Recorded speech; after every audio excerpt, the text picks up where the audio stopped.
Today's video is going to be going over topics you need to know if you're going to want to win more games in Rogue Company. These tips are not just for new players.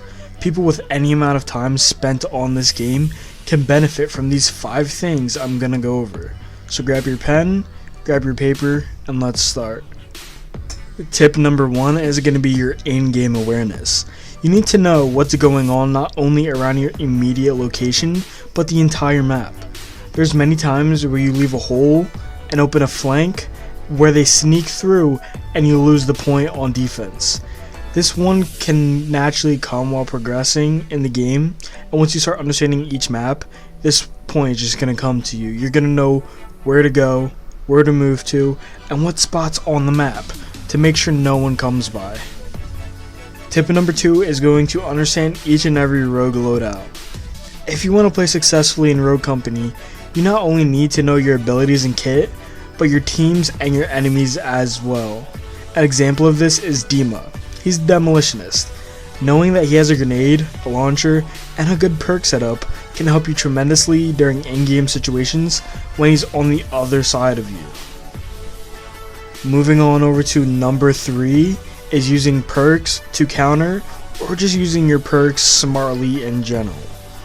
Knowing what each of your perks is capable of and having a general idea, knowing what you're facing and what your team possesses is going to do you nothing but good. An example of this is the Rogue Saint. His revive drone can be tremendously improved with the perked Helping Hand, which cuts the revive time in half. Or if you're planning on countering, say, Dallas, a perk like Cloaked, which grants immunity to being revealed by enemies, is a must. Tip 4 is don't only use one rogue for your entire time playing this game. It's okay to main a rogue, but don't be a one-hit wonder where you never pick anything else. This all comes down to what your team needs and what's going on in between games. If you're a trench main and you're playing demolition on the attacking side, you shouldn't be picking trench.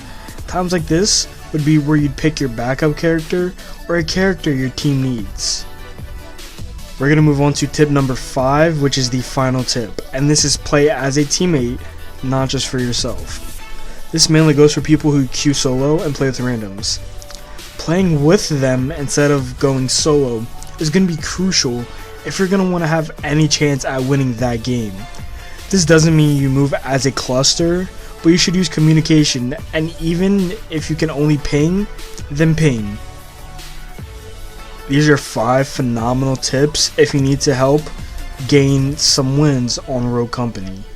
If you enjoyed this video, be sure to hit like and subscribe as I post daily Rogue Company content, and be sure to click that video that's popping up on your screen right now.